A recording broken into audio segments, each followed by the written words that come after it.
श्री विद्या होती क्या है एक्चुअली में?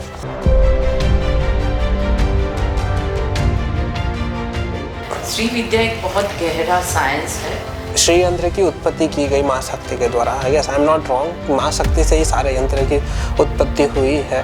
143 डेटीज देवी देवता इसमें स्थित रहते हैं।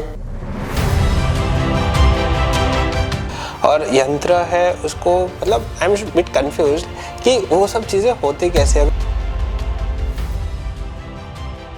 तो श्री यंत्र में भी ऐसा होता है कि on the behalf of any grade आप उसकी पूजा कर रहे हो तो उसका फल मिलना आवश्यक नहीं है। माँ ललिता त्रिपुर सुंदरी को भोग और मोक्ष देने वाली देवी बताया गया है। तो वो भोग भी देती है और मोक्ष भी देती है। श्री यंत्र है और उसकी उत्पत्ति हुई कैसे थी? तो जब माँ सती का देह त्याग हुआ उनकी ऊर्जा स्कैटर्ड हो गई।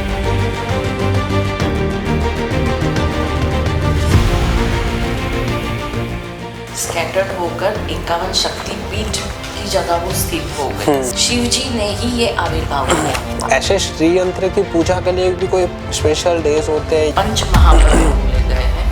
5म, 8म, 11 जो हम बोलते हैं वो पूनम और अमास। नॉर्मल जो हमारे श्री यंत्र होते हैं तो हमें कैसे पता चलता है कि नाउ द यंत्र इज एक्टिवेटेड? आपकी लाइफ में बहुत सारे बदलाव आपको दिखेंगे। सबसे पहले वो आपके नेगेटिव कर्म काट रहा है। उसको हम एज ए नॉर्मल लाइफ में उसको कैसे हम लोग यूज कर सकते जब तक उस पे ऊर्जा नहीं डालते तब तक वो कोई काम नहीं कर पाएगा। जो हम ऐसे बोल दे रहे हैं कि तांत्रिक हो गए तो ये गलत फहमी है बिल्कुल कि ये जो साइंस है मंत्र को यंत्र के अंदर बिठाना तरीका क्या है, मेथोडोलॉजी क्या है, तो वो तंत्र है। चलो कलयुग में तो वी नो कि हम लोग पूजा करते हैं उसकी because we are living in it, but Dwapar और सतयुग उस टाइम में भी श्री यंत्र की पूजा होती थी? तो ये जो है वो परशुराम जी से लेके कृष्ण जो हो गए 5000 साल जी।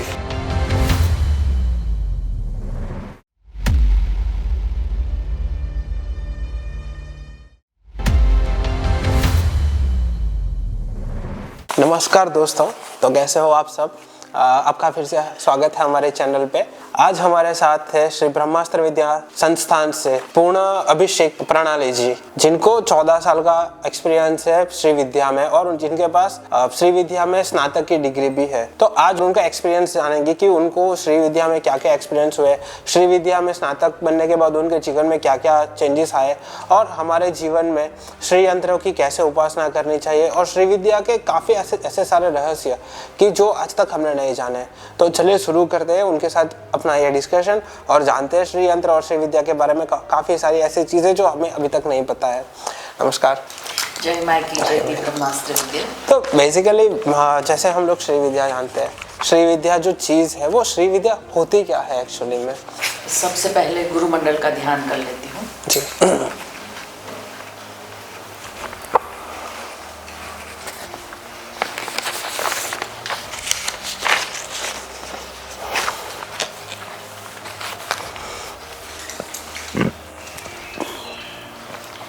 श्री विद्या वो उसको आत्मा विद्या बोला जाता है और आत्मा को साधने की विद्या है, आत्मा को पहचानने की विद्या है। जो अभी बहुत मार्केट में चल रहा है कि श्री यंत्र की पूजा है या कोई डेटी की या मूर्ति की पूजा है, वो एक्चुअली नहीं है।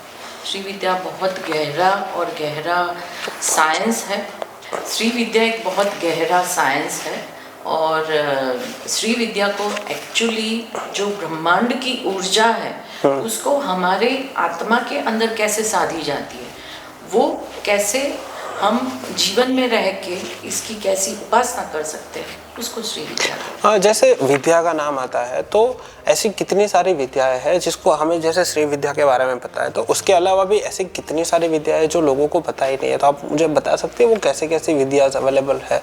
श्री विद्या के अंतर्गत बहुत सारी विद्या अंदर उपासना मार्ग में आती है। श्री विद्या के अंदर 10 महाविद्या इंक्लूड हो जाती हैं, जिसमें काली से लेके षोडशी, बगलामुखी से लेके कमलात्मिका तक 10 महाविद्या इसके अंतर्गत आती है। तो 10 महाविद्या से किसी भी फॉर एग्जाम्पल जैसे विद्या हम लोग जैसे आप स्नातक थे विद्या श्री विद्या के, तो आपके वो उस टाइम के जो एक्सपीरियंस थे, तो वो थोड़ा एक्सपीरियंस मुझे शेयर करोगे कि आपने जब जर्नी आपकी जो थी 14 ईयर्स की और आपकी कंटिन्यूस जर्नी है कि जो श्री विद्या है, तो आपको कैसे पता चला कि ऐसे भी कोई विद्या हो? व्हाट इंस्पायर्ड कि मुझे ये चीज़ में आगे बढ़ना है? जैसे पहले की जर्नी में मेरे बहुत सारे डेटी को मैं मानती थी, उनका विग्रह रखती थी, मूर्ति बोलते हैं उसको, और श्री यंत्र होता था। तो श्री यंत्र को देख के ऑलवेज मुझे ये लगता था कि ये ऐसा कैसा ये माता का विग्रह का रूप है कि जिसको पूजने से सब कुछ मिल सकता है। तो फिर धीरे धीरे उसमें मैंने थोड़ा अपने हिसाब से थोड़ा रिसर्च शुरू किया कि एक्चुअली श्री यंत्र क्या है और श्री विद्या में श्री यंत्र को कैसे पूजा जाता है, क्यों पूजा जाता है। तो ये सब थोड़ा रिसर्च करते करते पढ़ने में भी आया, थोड़े ऐसे साधकों को भी मिली जो श्री विद्या में ऑलरेडी थे, उनसे भी थोड़ा ज्ञान मिला मुझे कि श्री यंत्र जो है वो यंत्र है पर उसको मंत्र से एक्टिवेट किया जाता है, जो ब्रह्मांडीय चेतना है, जैसे बोलते हैं कॉस्मिक एंटेना की तरह काम करता है कि वो एंटेना की तरह ब्रह्मांड की ऊर्जा फ्रीक्वेंसी को पकड़ के वो स्थूल रूप में इधर रख के और फिर उसकी ऊर्जा हमारे ऊपर प्रभावित करता। तो धीरे धीरे उसमें थोड़ा श्री यंत्र का पूजा की विधि, मैंने उपचार कैसे किया जाता है, उससे धीरे धीरे धीरे मेरी श्री विद्या में ऐसे एंट्री हुई। ओके, और जैसे आपने बोला कि आपकी एंट्री हुई, तो एंट्री होने के बाद और आपने जैसे श्री विद्या की पूजा और वो सब स्टार्ट किया, तो उसके बाद आपके जीवन में क्या क्या परिवर्तन आने चालू हुए? ओके, श्री यंत्र की पूजा बहुत बृहद उसका है कि श्री यंत्र की पूजा कैसे की जाती है।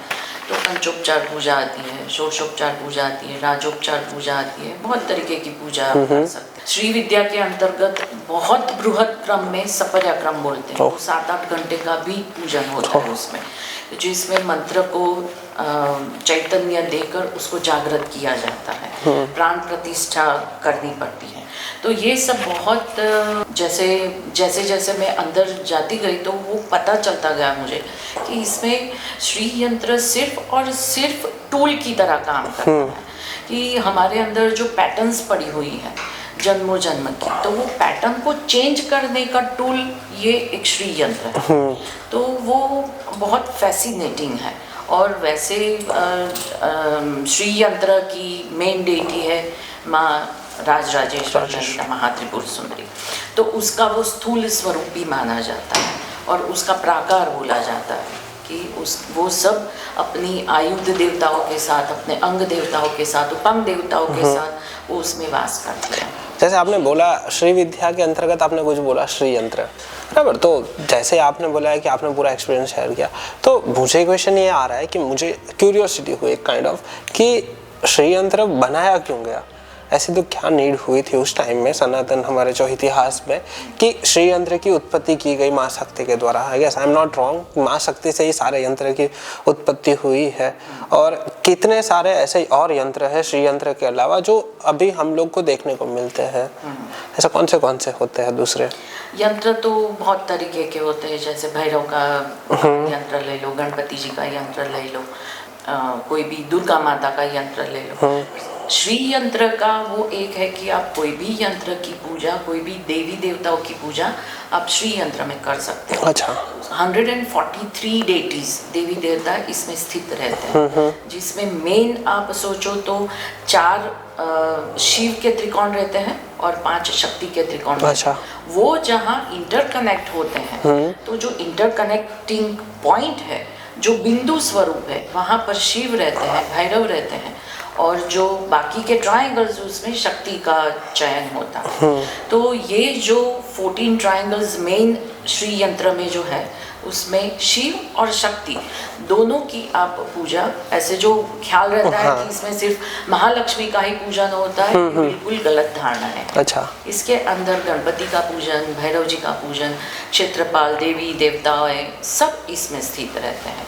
तो ये जो आप बोलते हैं कि महामृत्युंजय का ले लो या फिर दुर्गा माता का यंत्र ले लो, पर ये सभी श्री यंत्र में आप इसकी उपासना कर सकते हैं। श्री यंत्र मतलब काफ़ी तरीके के आते हैं, पर मेन जो प्लेटेड बोलते हैं, भूपूर वाला बोलते हैं, और एक मेरू यंत्र है। मेरू मतलब ऐसे पर्वत जैसा। अच्छा। पर्वत जैसा। तो मेरू जो है वो हमारी शरीर की जो चेतना है वो दर्शाता है। तो ये आप अंदर श्री यंत्र की साधना करो तो वो खुद की शरीर की भी इसके अंदर साधना हो जाती है। तो जो श्री यंत्र है तो उसकी कोई पर्सन, कोई साधक को उसकी उपासना है, उसकी पूजा करनी होती है, तो वो कैसे कर सकते हैं? आई गेस आपने पिछली बार थोड़े टाइम पहले मुझे वर्ड बताया था, एक्टिवेट करना पड़ता है। वो एज ए सनातन संस्कृत के वर्ड में उसको हम लोग कैसे डिफाइन करते हैं? जैसे एक्टिवेट करना मतलब चालू करना होता है, और यंत्र है उसको मतलब आई एम बिट कंफ्यूज्ड कि वो सब चीज़ें होती कैसे। अगर मुझे फॉर एग्जांपल मुझे श्री यंत्र की उपासना करती है तो मैं कर सकता हूँ, मैं खुद से घर से और सब कुछ चीज़ें कर सकते हो। कोई भी छोटे बच्चे से लेकर कोई भी उम्र तक का व्यक्ति है वो श्री यंत्र की उपासना कर सकता है, पर गुरु निष्ठा में करना पड़ता है, क्योंकि श्री यंत्र बहुत सारा गर्भित रहस्य लेकर बैठा है। क्योंकि मेरू जब बोलते हैं तो वो हमारा मेरुदंड मतलब हमारा जो स्पाइनल कॉर्ड, अच्छा, जो हम अभी देखते हैं 7 चक्र की भी बहुत थियरी सब चलती रहती है। तो श्री यंत्र की जब जब आप उपासना करते हो तो आपके शरीर के अंदर चक्रों भी एक्टिवेट होते हैं, पर वो आपका शरीर और श्री यंत्र वो एक फ्रीक्वेंसी में काम करता है तभी ये काम आता है। तो उसके लिए सबसे पहले कोई भी यंत्र आप लो तो उसके अंदर प्राण पूरने पड़ते हैं, ऊर्जाएं उसमें चलन करनी पड़ती है। तो प्राण के लिए उस कोई भी यंत्र आप बिठाओ, आप बाहर से श्री यंत्र मेरू क्रूस्ट ले लो, चांदी का लिया, सोने का ले लिया, कोई भी क्रिस्टल महंगी वाली लेकर उसको बिठा दिया आपने, पर वो ऐसे काम नहीं करता, उसके अंदर प्राण फूकने पड़ते हैं। तो प्राण फूकने की जो प्रक्रिया है उसको तंत्र विद्या में हम प्राण प्रतिष्ठा बोलते हैं, कि उसको बिठाया अंदर, फिर जाके उसको प्रतिष्ठित किए हुए प्राण वो आप अपनी ऊर्जा के साथ कनेक्ट करके उसको आप चयन कर सकते हो उसका। या इट्स काइंड ऑफ लाइक कि हम लोग जैसे भगवान की मूर्ति स्थापित करते हैं और जैसे मंदिर में प्राण प्रतिष्ठा की जाती है, वैसे ही यंत्र में भी आपको प्राण प्रतिष्ठा करनी पड़ती है, और तब जाके फिर उसकी एक्चुअल साधना हो सकती है। और अगर मुझे श्री यंत्र की उपासना करनी है या फिर मुझे उसकी कंटिन्यूस उपासना करनी पड़ती है, तो मेरे जीवन में क्या क्या परिवर्तन आ सकते हैं वो सब चीज़ों करने? लाइक जैसे दूसरी चीज़ें हम लोग जैसे देखते हैं कि कोई भी पर्सन कुछ भी कर रहा है तो उसके पीछे ग्रीड होती है, उसकी लालच होती है। तो श्री यंत्र में भी ऐसा होता है कि अगर आप किसी लालच के लिए on the behalf of any grid आप उसकी पूजा कर रहे हो तो आपको उसका फल मिलेगा, या फिर अगर आप किसी पर्टिकुलर इंटेंशन से उसकी पूजा कर रहे हो तो उसका फल मिलना आवश्यक नहीं है। माँ ललिता त्रिपुर सुंदरी को भोग और मोक्ष देने वाली देवी बताया गया है, तो वो भोग भी देती है और मोक्ष भी देती है। तो वो साधक के खुद के ऊपर है कि वो उसको भोग के रास्ते मोक्ष चाहिए, डायरेक्ट मोक्ष की करनी पड़ती। तो जब भी श्री यंत्र की उपासना हम करते हैं तो उसकी स्पेशल विधि होती है, उसको नवावरण विधि बोलते हैं, कि उसके 9 लेयर्स हैं। श्री चक्र में आप देखोगे तो 9 लेयर्स हैं। सबसे नीचे वाला जो स्क्वायर जैसा बेस दिखता है वो भूपूर बोला जाता है उसको। त्रैलोक्य मोहन चक्र भी बोला जाता है। अच्छा। तो 9 लेयर्स जो श्री यंत्र होते हैं, जैसे सर्व संशोधन चक्र, सर्व रोग हर चक्र है, सर्व सिद्धि प्रद चक्र है। तो जैसे जैसे ये गुरु निष्ठा में आप ये सब चक्रों की समझ लेते जाते हो, उसकी जो डेटीज हैं वहाँ पर जो भी योगिनियाँ बैठी हैं, जो माँ त्रिपुर सुंदरी की योगिनियाँ हैं, वो आपको वो आवरण की सिद्धियाँ देने में सक्षम है। तो जैसे सर्व रोग हर चक्र की बात ले लो, तो ऐसा नहीं कि मेरा कैंसर ठीक हो, पर आपके अंदर जो अष्टपाश पड़े हुए हैं, लोभ मोह भय निद्रा, वो सब है, उसको कंट्रोल करके उसको जड़ मूल से निकालने में योगिनियाँ मदद करती है। तो ये भोग के रास्ते मोक्ष पाने की विद्या है। पर इसमें छोटे बच्चे मतलब जिसको समझ है 10-12 साल की उम्र में, तो वो भी इस रास्ते जा सकता है। और पर्टिकुलर श्री यंत्र की जो पूजा करते हैं तो उसके स्टेप्स क्या होते हैं कि पर्टिकुलर ये स्टेप, जैसे हम लोग दूसरे अनुष्ठान करते हैं तो उसमें पर्टिकुलर हमें स्टेप बाय स्टेप विधि करनी होती है, तो श्री यंत्र की पूजा करने में भी ऐसी विधियां है जो हमें फॉलो करनी है, और अगर हो तो आप क्या हमें बता सकते हैं वो कैसे होती है पूजा एग्जैक्टली? ये श्री विद्या में श्री यंत्र की जो उपासना है उसको साकार से निराकार तरफ जाने की विद्या बोलते हैं। जैसे संहार चक्र से लेकर सृष्टि तक और सृष्टि से लेकर संहार तक, ये क्रम श्री चक्र की उपासना में रहते हैं। वो जो भी परंपरा में है वो परंपरा में आपको ये सब सिखाया जाता है। अभी जब भी श्री चक्र की उपासना आप करते हैं तो जो आपने क्वेश्चन किया कि बाला, इसमें दीक्षा के क्रम रहते हैं। जैसे पहले गणपति जी आते हैं, जो हमारे सब विघ्न हैं वो सब हल लेते हैं।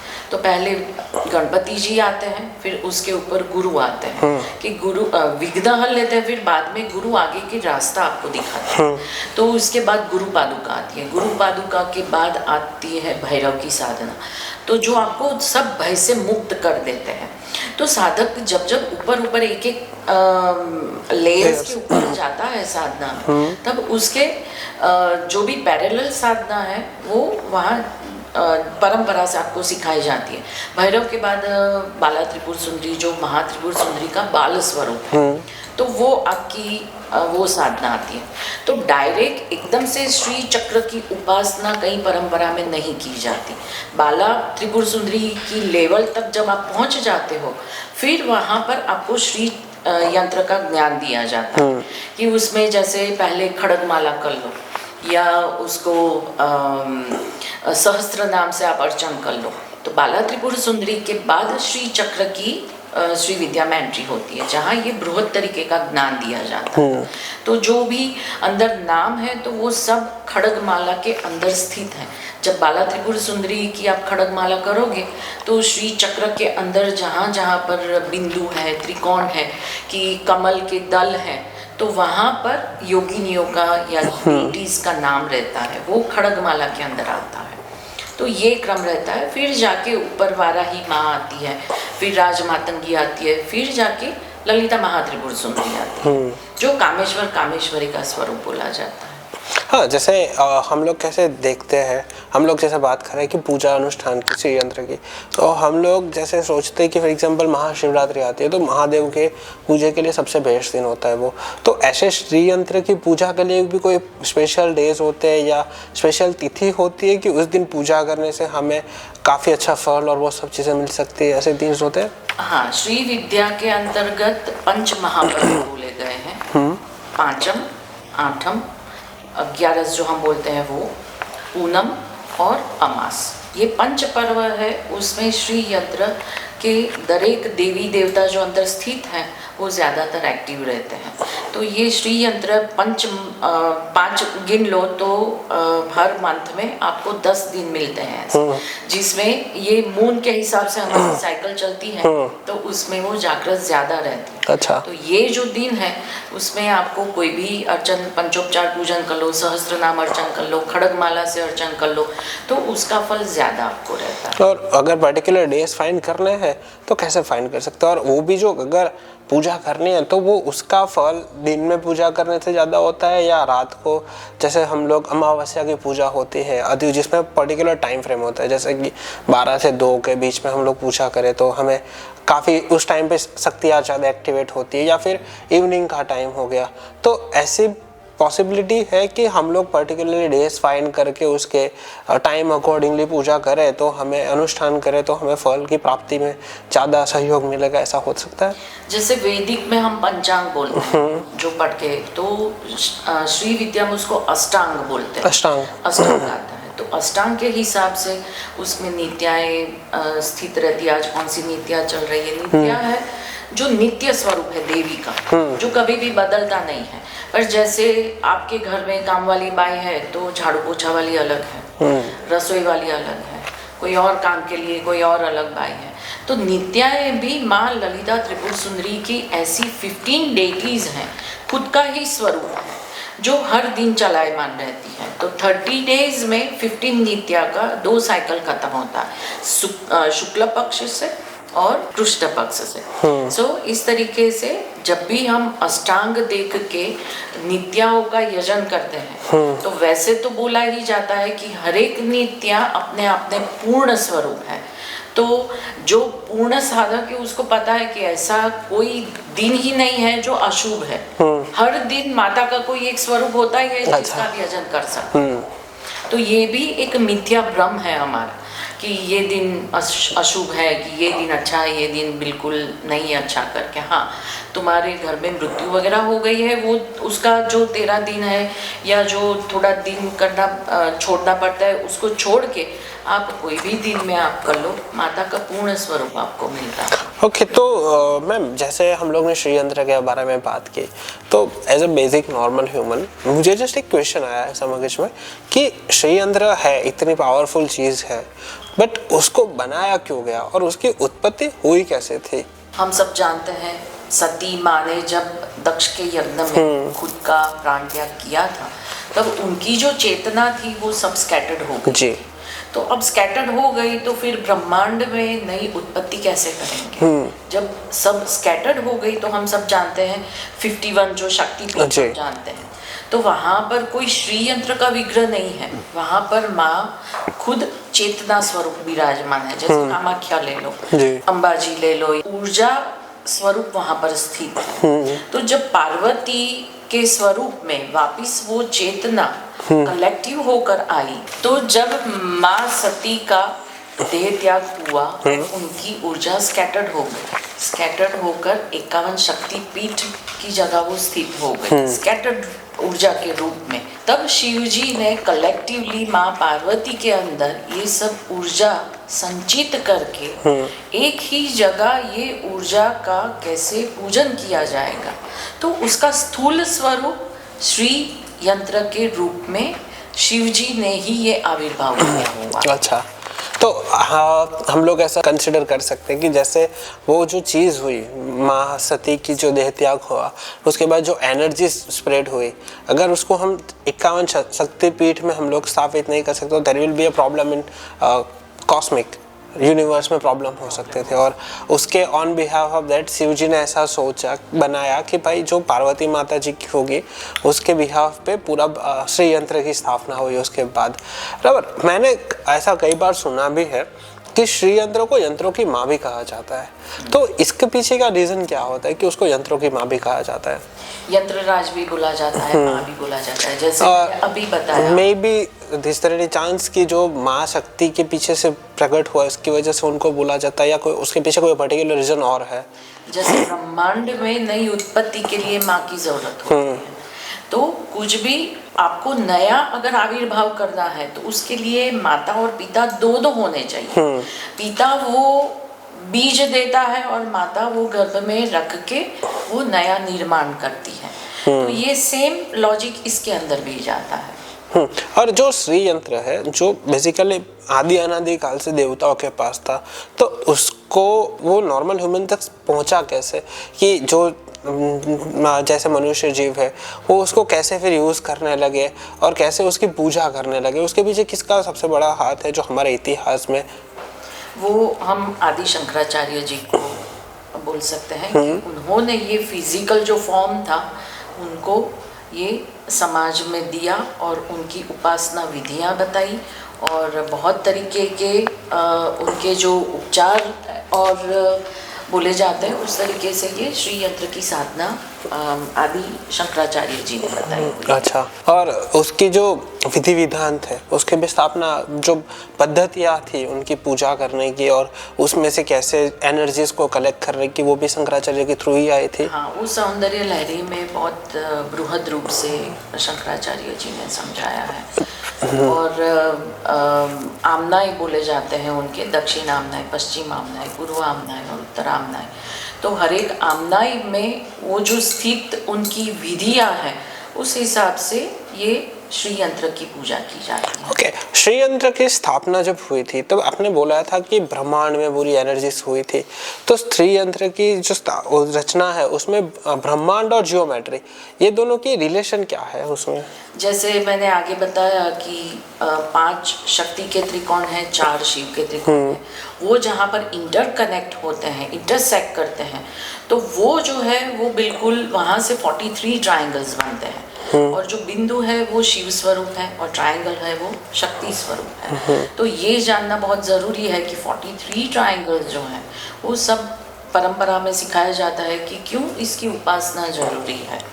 ओके, तो ऐसे भी मिथ्स है काफ़ी सारी कि जैसे शिव जी और शिव और शक्ति की वजह से यंत्र की स्थापना हुई है, तो ये जो यंत्र है उसमें नारायण और लक्ष्मी जी का भी कुछ इन्वॉल्वमेंट होता है या सिर्फ टोटली डिपेंडेंट ऑन शिव और माँ शक्ति माँ? 143 देवी देवताओं का इसमें यजन होता है। तो नारायण ले लो, लक्ष्मी जी ले लो, सबकी यजन इसमें श्री। बट मेनली सबसे ज्यादा पावरफुल शिव एंड शक्ति, उस पे से ही सब कुछ डिवाइन है। हाँ, शिव और शक्ति मेन ही वाइब्रेशन और फ्रीक्वेंसी हम गिनते हैं। तो नारायण बोलो कि लक्ष्मी बोलो तो वो सब शिव और शक्ति के स्वरूप ही हैं, अलग अलग फॉर्म में है, अलग अलग उनके जो कार्य दिया हुआ है उस हिसाब से ये हम उनको पहचानते हैं कि हनुमान जी है तो रक्षा के लिए, गणपति जी है तो विघ्न के हरता है, भैरव जी है तो वो भी हमारी रक्षा के लिए है। ओके, जो श्री यंत्र होता है हमारा पर्टिकुलर, उसमें काफी सारे बिंदुस होते हैं, आई गेस होते हैं, तो उसके पीछे जो उनका जो रीजन है आध्यात्मिक, वो सब जो थॉट्स है उसके आध्यात्मिक रीजन, आध्यात्मिक इम्पोर्टेंस क्या है वो सब चीज़ों की? बहुत सारे मैंने अभी जो बताया, जैसे उसमें षोडश दल कमल होते हैं, अष्टदल कमल होते हैं, उसकी पंखुड़ी जो होती है उसके बिंदु ऊपर भी बिंदु होते हैं, तो वो अलग बिंदु है, उसको योगिनिया बोलते हैं। पर मेन बिंदु जो ऊपर है, सबसे ऊपर, वो मेन बिंदु कामेश्वरी स्वरूप बोल लीजिए या महात्रिपुरी सुंदरी और शिव बोल लीजिए। तो मेन बिंदु जो है वो हमारा शरीर के साथ उसको देखा जाए तो हमारी पीनियल ग्लैंड है। तो श्री चक्र, और श्री चक्र को साधना क्यों है? क्योंकि श्री चक्र को साकार रूप में साध के हम अपने अंदर के जो भी चक्र है उसको भी साध सकते हैं। तो मेन बिंदु में बिंदु के रूप में जो बैठा हुआ है वो पीनियल ग्लैंड जो हम बोलते हैं ब्रह्म ग्रंथि, तो वो है जो हम बोलते हैं कि वहाँ से अमृत झरता है। तो बिंदु जो है वो बहुत सारे हैं श्री चक्र के अंदर, पर मेन बिंदु है, महाबिंदु बोला जाता है उसको, वो शिव और शक्ति का सायुज्य स्वरूप है। अच्छा। दोनों का अर्धनारीश्वर स्वरूप है वो वहाँ पर महाबिंदु में भी। अभी जैसा हम लोग को पता, मुझे पता चला अभी ये श्री यंत्र की उत्पत्ति कैसे हुई बट मुझे ये जानने में ज़्यादा इंटरेस्ट है कि उसको हम एज अ नॉर्मल लाइफ में उसको कैसे हम लोग यूज़ कर सकते हैं, और उसे कोई भी गृहस्थ है या फिर उसके अलावा भी किसी व्यापार है या नौकरी, जो भी जॉब कर रहा है पर्सन, कोई भी पर्सन, तो वो उसका कैसे यूज़ करके अपने जीवन में प्रगति कर सकता है। जैसे मैंने बोला कि श्री चक्र की उपासना से आप भोग और मोक्ष दोनों के मार्ग जा सकते हो। किसी को व्यापार में वृद्धि करनी है, किसी को अपने आरोग्य में अच्छे से अच्छा आरोग्य बनाना है, बच्चों का है तो उनकी पढ़ाई लिखाई अच्छी होती है। तो जीवन के हर मायने में श्री चक्र की उपासना उनको फल ज़रूर देती है। तो जो आप समझ लो कि श्री नॉर्मल जो है कि श्री चक्र आप बाहर से लेकर आ गए, पर उसमें बहुत तरीके का ध्यान रखना पड़ता है कि कौन सी मेटल से बने हुए हैं। बिल्कुल लोहा या निकल का तो चलता ही नहीं है। पेपर पे बना लिया कि डिजिटल प्रिंट कर लिया तो वो श्री यंत्र भी, उसमें शक्ति नहीं होती है। बना कर तो रख लिया आपने या लाकर स्थापित भी कर दिए, पर जब तक उस पर ऊर्जा नहीं डालते तब तक वो कोई काम नहीं कर पाएगा। और उसकी भी विधि विधान है, पुराणोक्त विधि विधान से अमुक नक्षत्र, अमुक ग्रह के अंदर इसकी शुरुआत होती है और उसका रेशियो दिया गया है कि इतना थोड़ा गोल्ड जाएगा, इतना सिल्वर जाएगा, फिर जो हम पंच धातु के बोलते हैं उसके अंदर ब्रास है, फिर कॉपर है। और ये सब की मात्रा जो निश्चित की गई है वो निश्चित रूप से वो ग्रह नक्षत्र में बनाओ तो वो यंत्र जल्दी ही जागृत हो जाता है। पर फिर भी वहाँ से लेकर आए, किसी ने बोला कि हाँ भाई ये ग्रह नक्षत्र में बनाया हुआ यंत्र मेरे पास है, पर जब तक उसके अंदर प्राण की ऊर्जा आप नहीं डालते तब तक वो महज ही सिर्फ यंत्र ही रह जाएगा, वो कोई काम नहीं देगा। उसके अंदर मंत्र की ऊर्जा पूरना बहुत जरूरी है और इसको ही तंत्र बोलते हैं। जो हम ऐसे बोल दे रहे हैं कि तांत्रिक हो गए तो ये गलत फहमी है बिल्कुल, कि ये जो साइंस है मंत्र को यंत्र के अंदर बिठाना, तरीका क्या है, मेथोडोलॉजी क्या है, तो वो तंत्र है। Okay, and what kind of mantras there are कि उसकी वजह से वो हमारा जो यंत्र है वो एक्टिवेट होता है। और आई गेस हमारी जब डिस्कशन हो रही थी ना, तब मुझे आपके गुरुजी ने बताया था कि आप 8 आवर्स की साधना कंटिन्यूसली करते हो। तो आई वाज जस्ट क्यूरियस कि वो 8 घंटे की साधना होती है आपकी, उसमें आप करते क्या हो? कि जब भी श्री विद्या में साधक की एंट्री होती है तो सबसे पहले, जब मैंने बताया कि गणपति जी का चयन करना होता है, तो सबसे पहले शुद्धिकरण किया जाता है साधक का, मंत्र से शुद्धिकरण होता है। तो जब आपने बोला कि श्री यंत्र के अंदर कौन से मंत्र चलते हैं, तो ओम से लेके सहस्त्राक्षरी जी 1000 सिलेबल्स वाला मंत्र भी उसके अंदर आप चयन कर सकते हो। ओम से लेके 1000 बहुत सारे मंत्र ऐसे कि उसके ऊपर भी है, 10,000 वाला शब्द का भी मंत्र है, तो वो सब आप अर्चन इसमें कर सकते हो। अभी जब साधक की एंट्री श्री विद्या में होती है तो जैसे आप अगर कोई नॉर्मल व्यक्ति है जिसको कोई भी ज्ञान नहीं, वो बोले मुझे श्री यंत्र की उपासना करनी है, तो पहले ये ज्ञान देना ज़रूरी है कि भाई श्री यंत्र क्या है, क्यों आपको इसकी यजन करनी है। तो बोले हाँ मुझे ये बिजनेस के लिए चाहिए, मेरे बच्चों के लिए चाहिए, माता पिता की हेल्थ के लिए चाहिए, तो वो सबका इसमें होता है यजन। पर पहले साधक को शुद्धि करनी ज़रूरी है। ऐसा नहीं है कि मंत्र कोई भी ले लिया और आपने कर दिया और प्राण फूक दिए तो ये श्री यंत्र जागृत होके काम करने लगेगा। उसके लिए आपको शरीर की शुद्धि भी बहुत ज़रूरी है, जो तंत्र विद्या में न्यास बोला जाता है कि न्यास का प्रकरण होता है। तो हर एक मातृ का जो 51 सिलेबल्स है संस्कृत में, 51 सिलेबल्स को अपने ज्योत्यो अंक में बिठाते हैं। मैं अह बोलूँ तो उसका कंठ में स्थान, अम बोलूँ तो उसका स्थान इधर, तम बोलूँ तो इसका स्थान इधर है। तो हर एक मातृका का स्थान दिया हुआ है, तो वो मातृका आपके शरीर के अंदर सिद्ध होती है न्यास प्रकरण से। तो न्यास से पहले खुद के शरीर को शुद्ध करो। जैसे देवी का पूजन करना है तो देवी जैसा ही बनना पड़ेगा। तो ऐसा बोला जाता है कि देवी को साधने के लिए खुद को देवी बनाओ। तो उसके लिए देवी ऐसा तो है नहीं, तो वो पवित्र और शुद्ध कितनी है, तो वो चेतना हमारे अंदर भी जागृत करनी है। तो बहुत सारा बृहद क्रम है इसके अंदर कि जिसके अंतर्गत आप स्टेप बाय स्टेप अंदर एंट्री करके अपना ये जो सोचते हैं कि मुझे भोग से मोक्ष तक जाना है, तो ये आप इस साधना में कर सकते हो। हाँ, जैसे आपने बताया ना कि आपको देवी के जैसे देवी बनना पड़ता है, तो उस पे से आई गेस रामायण में रावण का बेटा था इंद्रजीत या मेघनाथ, दो में से एक थे। तो वो जब माँ दुर्गा या माँ काली की उपासना करते थे तो वो they have to perform the special rituals कि आपको बलि देनी है या आपको कुछ ऐसी करनी है। तो क्या श्री यंत्र के मार्ग में भी ऐसा कुछ होता है कि you have to perform particular activities कि उसके वजह से ही उसकी साधक की शुद्धि हो सकती है? जैसे श्री यंत्र और श्री विद्या की आप बात करो तो जो आप पूछ रहे हैं वो दक्षिणाचार और वामाचार का क्वेश्चन है। वामाचार में पंचमकार से जो हम बोलते हैं मास मध्य, वो सब पंचमकार में आता है। और जो दक्षिणाचार है उसमें सात्विक और शुद्ध तरीके से किया जाता है। पर जो पंचमकार का है उसका ऑल्टरनेटिव, कि जैसे वहाँ पर मध्य लिया हुआ है तो यहाँ पर उसका दिया हुआ है शास्त्रोक्त कि आप द्राक्षासव लेके उसकी पूजा कर सकते हैं। तो ये जो दोनों मार्ग हैं वो अलग अलग मार्ग हैं। जो वामाचार का है वो कौल मार्ग है, दक्षिणाचार से भी कौल मार्ग में जा सकते हैं।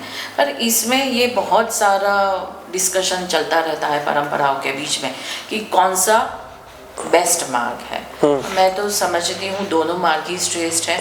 आप कौन से अनुकूल मार्ग से जा सकते हो, वो आपका मार्ग सही है। हाँ, जैसे श्री यंत्र है वो संसार की उत्पत्ति के टाइम से हुआ है, अवेलेबल है।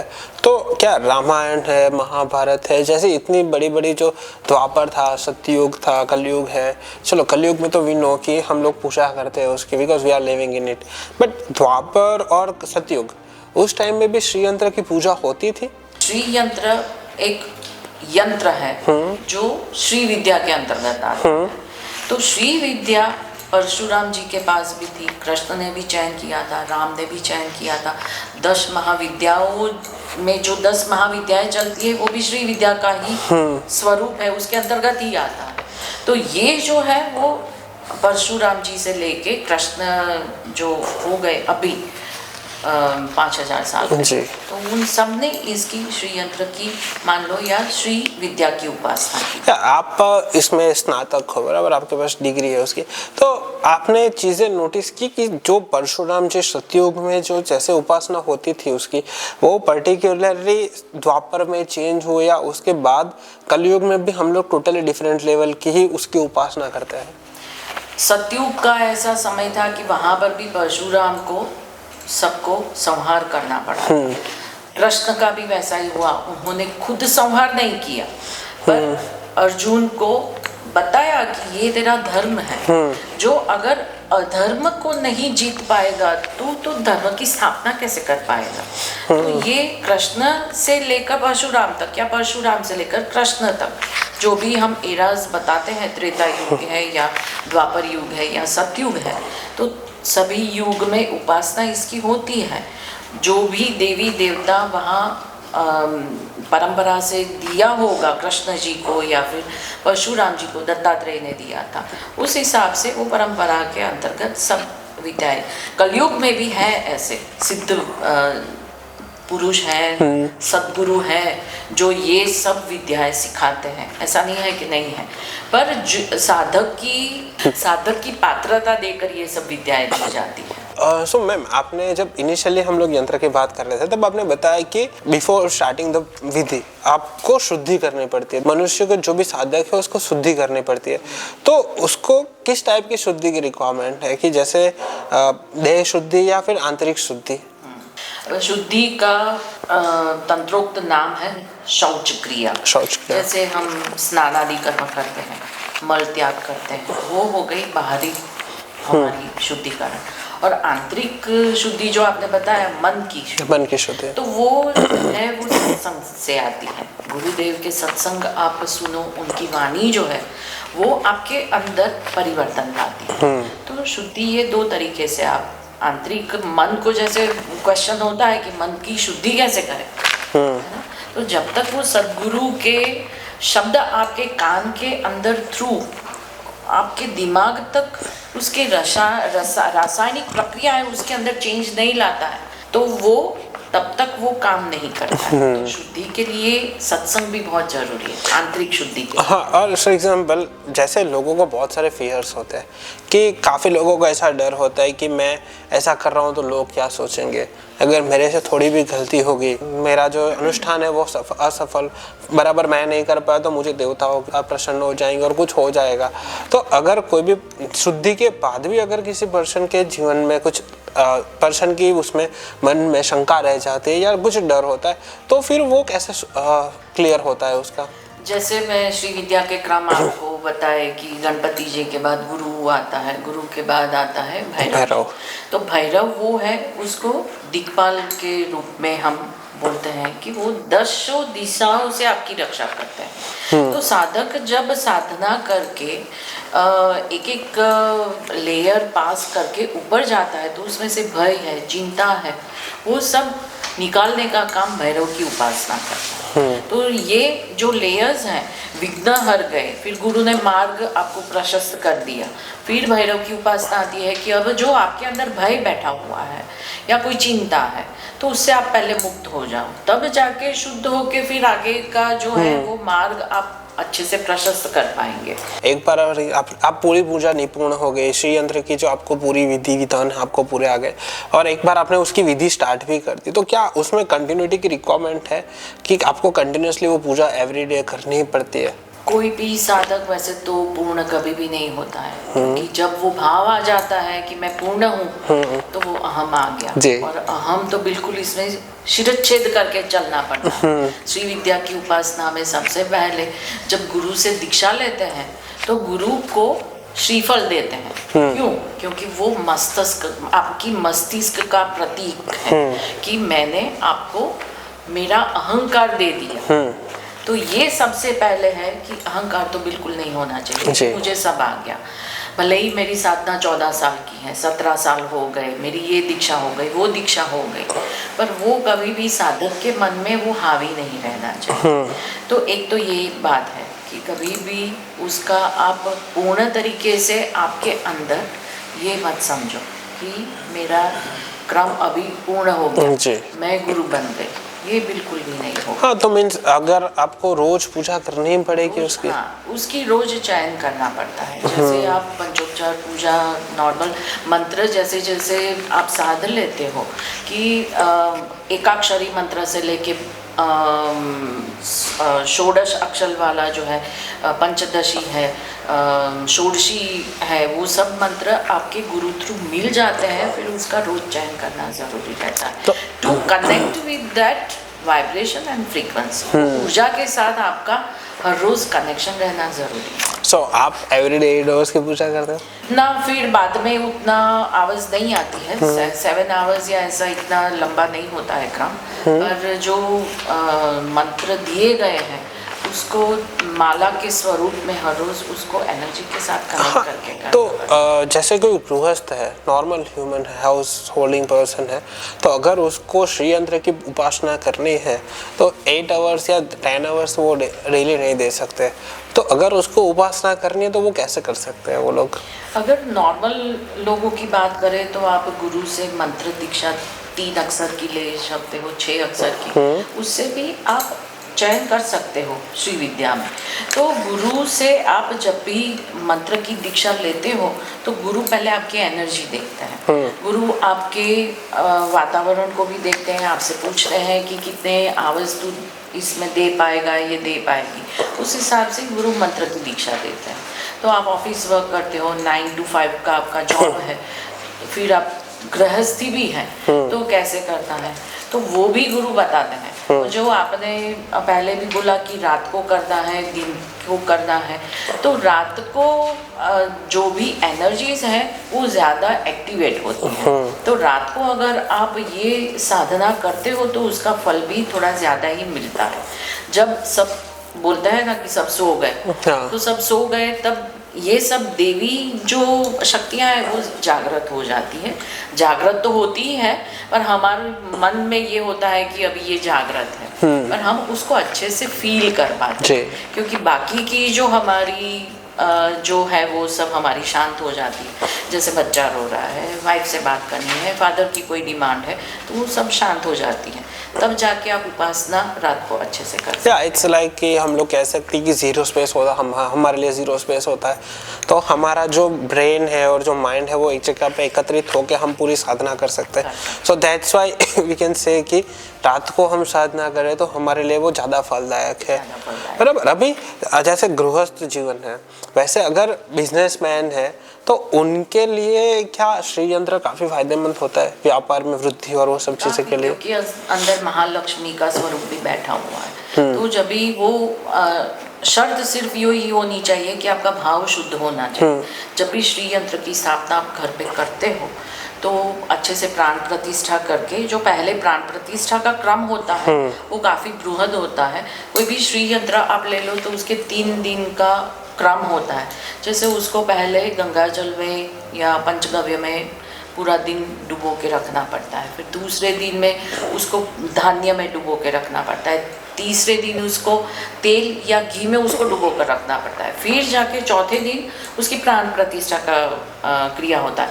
सो हमारी श्री ब्रह्मास्त्र विद्या संस्थान में ये सब जब यंत्र सेरेमनी करते हैं तब ये सब चीज़ों का बहुत अच्छे से ध्यान रखते हैं।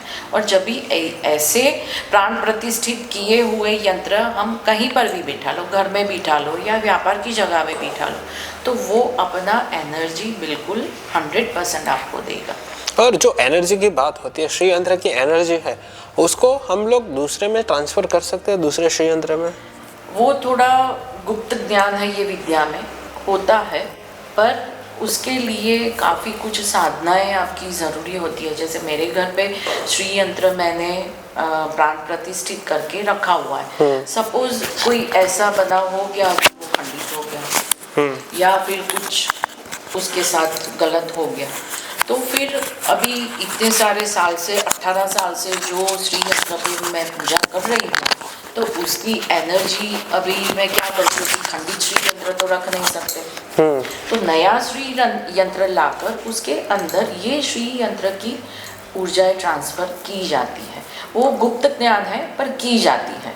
तो कोई भी अगर ऐसा आपको है कि भाई मेरे यहाँ खंडित हो गया, किसी के वहाँ ये स्फटिक का रहता है, रियल स्फटिक का, तो उसके ऊपर उपचार द्रव्य डालने से या कुछ इसके ऊपर गिर गया, अचमनी गिर गई, तो उसका बिंदु है वो खंडित हो जाता है, तो फिर उसको कैसे करें? तो उसकी एनर्जी दूसरे श्री यंत्र में ट्रांसफर करके जो खंडित हो गया उसको जल प्रवाहित करवा देते हैं।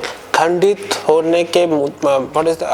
होने के हिसाब से कौन सी चीजें होती है जो श्री यंत्र को खंडित हो सकती है? धातु के हैं तो कई बार ऐसा होता है कि धातु में अगर आप उठाकर उसको पोंछ रहे हैं, जैसे अभिषेक कर लिया, फिर पोंछ लिया, हाथ से गिर गया, तो उसकी जो कॉर्नर्स है वो बैंड हो जाती है। क्रिस्टल का है तो उसका जैसे किसी ने ग्रीन कलर के उसका श्री यंत्र बनाया हुआ है अपने उपचार विधि से, तो उसके भी जो कॉर्नर्स हैं या बिंदु है उसमें थोड़ी सी टूट आ जाती है या क्रैक हो जाता है।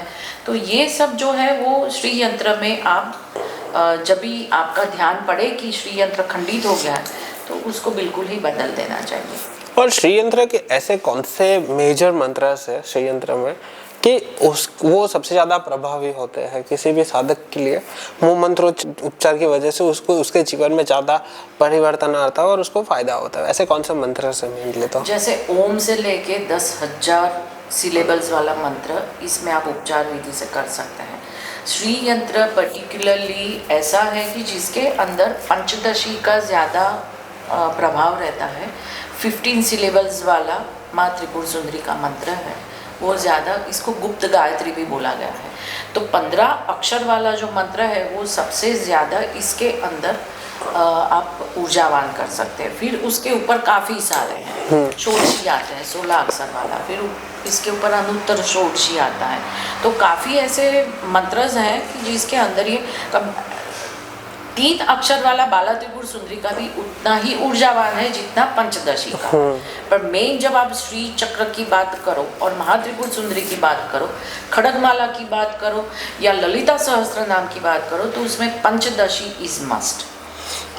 और जैसे as the world is evolving, हम लोग जैसे जैसे आगे बढ़ रहे हैं टेक्नोलॉजी में, तो यहाँ जो श्री यंत्र है उसमें भी बदलाव आ रहे हैं।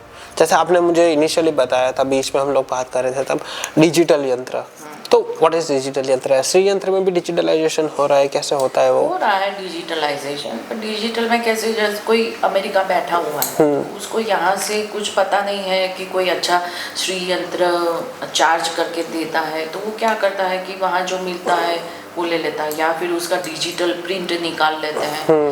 तो उसका वो उतना प्रभावशाली नहीं होता है क्योंकि उसके अंदर ऊर्जा डाली ही नहीं है।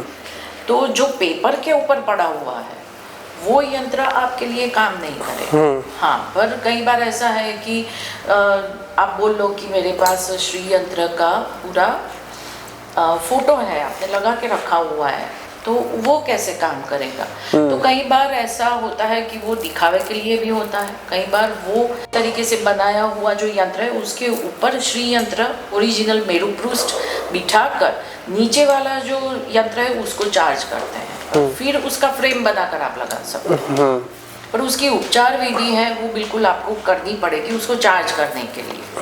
ओके अगर आप जैसे डिजिटल में भी होता है या फिर नॉर्मल जो हमारे श्री यंत्र होते हैं, अगर उसमें ऊर्जा जो हमारी एनर्जी से अगर वो एक्टिवेट हो रही है तो हमें कैसे पता चलता है कि नाउ द यंत्र इज एक्टिवेटेड?